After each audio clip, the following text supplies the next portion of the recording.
Everybody who was at this institution, everyone from the people who cleaned the floors, to the people who were security, to the people who were in the stores, to the people who were out in the fields. You live and breathe that institution, but when you realize that you are just a number and a corporation comes in and says, you know what, you got to thin it out and you got to get rid of these people quick.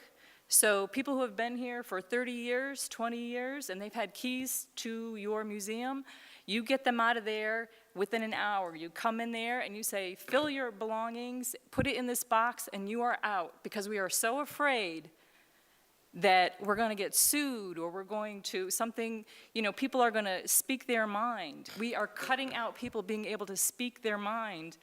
They wouldn't be there for 20 years if they didn't enjoy and support the institutions. I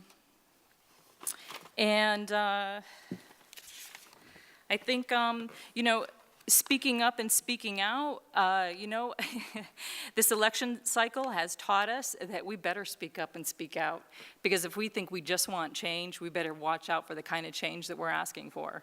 And now we're going to pay the repercussions, and it is not worth it to just get us to figure out that we need to be involved so that we can make changes. So I think it was undemocratic for the Supreme Court to grant personhood to corporations, and we have to find a way to get more people just involved in politics. And I think that's the job of the council, to really educate your communities and teach them why they are voting for what they're voting. You know what we need to correct, but you also have to educate your constituency so that we can take advantage of everything that Cleveland does great already. Thank you. Thank you very much. So we have David, and then if we could have Patricia Denny up as well. She's up next after David. David, please. Thank you. I will believe that corporations are people when Ohio executes one. I'm here representing Mentor Move to Amend. We passed our Citizens Initiative in 2014. In the words of Justice Louis Brandeis, we must make our choice. We may have a democracy, or we may have wealth concentrated in the hands of a few, but we can't have both. The role of dark money in our electoral process, money used to create a fully integrated network of programs and groups bent on altering the direction of American politics, will be the focus of my talk. Since the 1970s, dark money donors have successfully exerted influence on the political scene in an effort to reduce government regulation and taxes. However, the 2008 election results caused fear among wealthy corporate elites that the gains achieved from the 1970s would be lost. Their effort to maintain and expand those gains intensified. An agenda focused on taking over American politics was instituted to solidify their financial interests. The political nonprofits, 501c4s, are estimated to have spent more than $8 billion on this latest election, as reported by the Nonpartisan Campaign Finance Institute. From the book, Dark Money, by Jane Mayer, when Congress created the legal framework for social welfare groups, the 501c4s, they never envisioned that social welfare groups would become a means by which the rich would hide their political spending.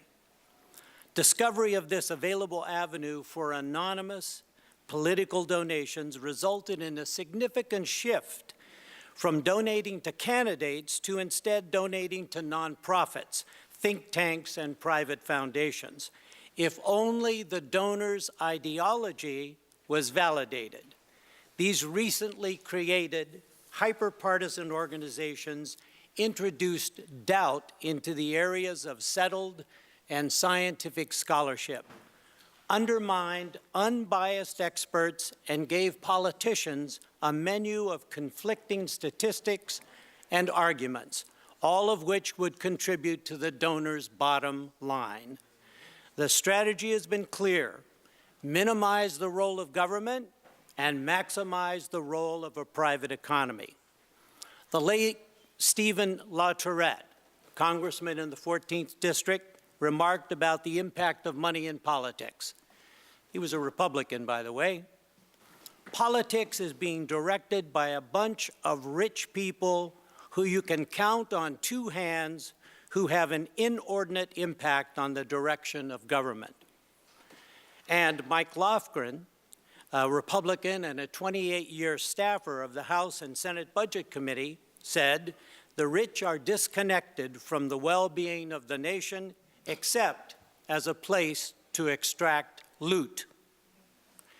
In 2010, when Citizens United was decided, wealthy increasingly used the 501c4 organizations to successfully hide themselves and the amounts they contributed.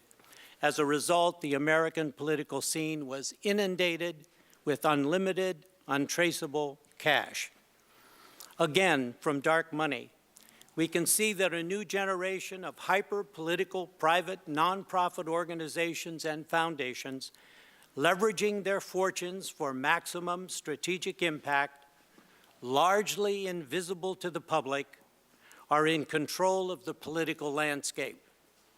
However, Reverend William Barber reminds us in his book, The Third Reconstruction, we are a movement of diverse citizens who have joined hands determined to reclaim democracy in the face of corporate financed extremism.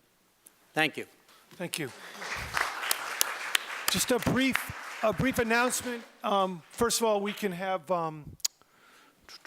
Marilyn Solomon up next after Are there Patricia? more Cleveland residents that Yeah, would like? Maryland is, but you're next. You're fine. Okay, because I'm not- And then I'd like to make an announcement. The Burmese delegation should go to the room across the hall.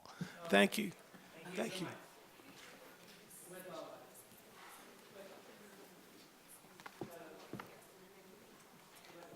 Oh, we'll take them to the committee room or the caucus room or something. Whatever. Find them a space, but they're not going to be in here. They want to sit in on this. Oh, well, then tell them to come back then. I guess the Burmese are coming back. They came to see Democracy Day in action. Please, Patricia. And if we get a Marilyn Solomon up as well. Oh, you won't be. Okay, please. I will, Dave spoke about this book, Dark Money, and I would just like to read an excerpt having to do with the Kochs who had established what was in effect their own political party. This consolidation of power reflected the overall national trend of increasingly large and concentrated campaign spending by the ultra-wealthy in the post-Citizens United era. The spending, in turn, was a reflection of the growing concentration of wealth more generally in America. So as a result, the 2012 election was a tipping point of sorts. Not only was it by far the most expensive election in the country's history, it was also the first time the advent of modern campaign finance laws when outside spending groups, including super PACs and tax-exempt nonprofit groups, flush with unlimited contributions from the country's richest donors, spent more than $1 billion to influence the federal elections. And when the spending on attack ads run by nonprofits, they're allowed to be called nonprofits, was factored in, outside spending groups might well have outspent the campaigns and the political parties for the very first time. The Koch network and many of their billionaire friends, small group of people, loomed as a colossus over this new political landscape. I would highly recommend you go to your library and ask for this book.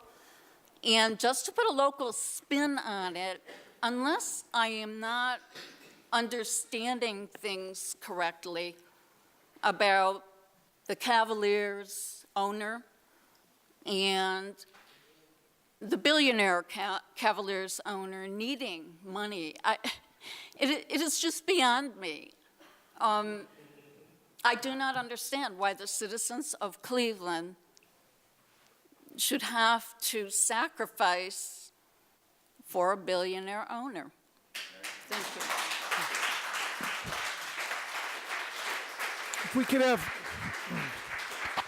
If we could have Ann Caruso and Lynn Alford and Bob Hanson are up next. Ann Caruso? Lynn and Bob is not speaking. So Nina McClellan? Nina, you sure we have time? Okay. Oh, I see. So then, well, I think last on our list, unless we've missed someone, is Rico Dancy, I believe. Rico, please.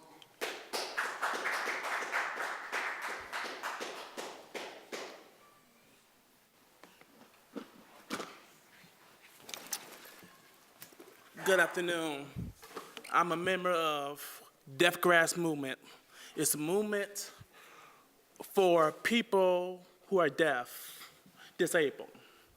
If we get 140 million, 88 million, our neighborhoods come first, in my respectful. Why should the taxpayers have to give us some more money, keep on giving up to the big Mr. Gilbert could pay for itself? I don't understand why should the taxpayers have to give all this money because the mayor, Mr. Gilbert, wanted to keep on getting richer after richer. He could pay for himself. If he owned all the casinos, he could do it himself. If he owned private jails in Detroit, he could do it himself. If he owned insurance company, he could do it himself. So why should we have to pay for it? Because he wanted to pay for it because he wanted to get a deal. No. That 140 million, 88 million could go into our community. It's not a one day where I go to the community, door by door, knock by knock. Seniors are telling me, why are we spending this kind of money? I say, I want to know that too. If our mayor could do it, tell our mayor we do not want this deal. If we got to take this to the voting box, we will say no to this deal. I'm telling y'all, we are saying no to this deal. This deal is not worth it. 140 million, our kids get murdered. 9/4 in Kinsman, a child got murdered. That's what you could do with 140 million. 50's banned the house in these streets. Thank you. Thank you.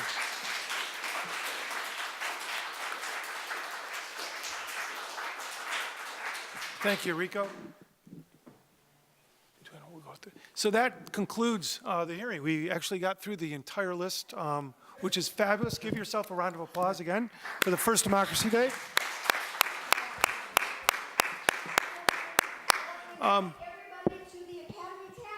Okay, so we're not quite done yet, Liz. Hold on. So Wait a minute, Academy Tavern. okay, so mark that. Hold on, we're going to make a note of that one. Okay. Academy Tavern. Thank you, Liz. Councilman Cleveland is going to just go through a little bit of what happens next relative to the ordinance in the hearing. Please. Okay, again, thank you all for your participation, for coming down and being involved with this movement and bringing that to us. As required by the ordinance, we held our first Democracy Day here in Cleveland City Hall. And we gave everyone here the opportunity, every member of the public who wanted to speak, the chance to speak with respect to your feelings about the impact of corporate money on government, local, state, and federal. In terms of next steps, within a week of today's hearing, the mayor will submit a letter to our representatives in the State House of Ohio and the State Senate, and also as our U.S. congressional representatives, stating that the citizens in Cleveland voted in support of this citizens' initiative to call for an amendment to the United States Constitution declaring that only human beings and not corporations are legal persons with constitutional rights. This public hearing will take place on a biannual basis, meaning after the second week of May following November federal election, so that would be every 2 years. And this is, by the terms of the ordinance, set to continue through May of 2027, or until a constitutional amendment reflecting the principles that are basically set forth in this ordinance are ratified by 3/4 of our state legislatures. And with that, We're going to have closing comments, if you like. We're going to allow some closing comments because we have a little bit of time, a few minutes. we've got Not a much. little bit of time. Okay. Councilman Johnson, please. Thank you, Mr. Chairman. I want to thank everyone who has come out tonight to speak about this issue. It is my hope that as we do this in the future, you will have more individuals on this side of the table here. I got delayed, and I apologize for our lateness. But there is a significant problem between the power and money and our government. It is one that requires us to continue to be heard. It is one that is being manifested with this referendum process so that the people can decide how to spend $88 million. But I also hope that more folks understand that whatever they've grown to be frustrated with and therefore feeling that their voice is not relevant, that what you guys are doing are at least beginning to show them that there is a connection between their concerns and advocacy and change. What I've heard in the community over the years is a sense of inevitability with power and what they want, and the lack of belief in their own abilities is reflected in the number of people who come out and vote, particularly in local races. So I do hope that you continue advocacy, that this day reflects the need to get folks more involved. We've seen revolutions throughout this world about people power. Obviously, this needs to be done much more here in the country as we debate people versus money. To the one gentleman who mentioned it, I believe it was a gentleman, the original proposal, for example, of the contribution for the mayor's race was actually the first proposal by the mayor was $10,000. But council cut it back to $5,000. So there was even a greater attempt to do more. So I thank my colleagues for being here. I'm assuming with the TV off, that means it was not aired on TV 20. It was recorded, though. It was- It's so recorded people by do the have- ordinance, is Good. required by the ordinance, yes. So hopefully they'll, It'll be on Channel 20, right? and so that your messages are not just heard by the three of us, that we'll make sure, and the chair will make sure that it is aired so that the public can hear it as well, who is the most important. So thank you all, and I appreciate you being here. So just, you wanna go on? So just a few comments. First of all, you know, the topic of examining the impact on our city and state and our nation of political influence by corporate entities in big money. We heard this afternoon, and I took notes, on a vast array of issues. Most of them, actually, we started off with big pharma, in some really large corporate issues, but towards the end, we really got into local issues. And they say all politics are local. So I want to, first of all, credit all of those involved. As Chris has said earlier, we didn't really say specifically the context of this hearing was a 9,000 signature petition drive. So that was really people power in terms of the efforts that went into everyone to circulate those petitions and gather those signatures. And I also want to thank those involved as well in working with council through the submissions and even to this day. It's not been completely smooth, but we're here and we just had a great showing and a great hearing. Just want to thank everyone. Continue. We're preaching to the choir. You're all fabulous in terms of your involvement in your own communities and neighborhoods. We really value you. I think that Phyllis and I, or Councilman Cleveland and I, and Councilman Johnson really value it. The other members, as I said, it will be on Channel 20, our Cleveland cable television station. We'll see what we can do to promote that and how many times we can get it on. And we'll also put links to the communications that we're doing to the others politicians, as Councilman Cleveland mentioned. And that wraps it up for me. Councilman Cleveland, want to wrap it up for the hearing? Okay, again, and once again, I thank you all for being here, taking the time out to participate. And if I could just say a special thank you to Greg Coleridge, Chris Stocking, Lois Romanoff, and also my own constituent, Eileen Hamilton.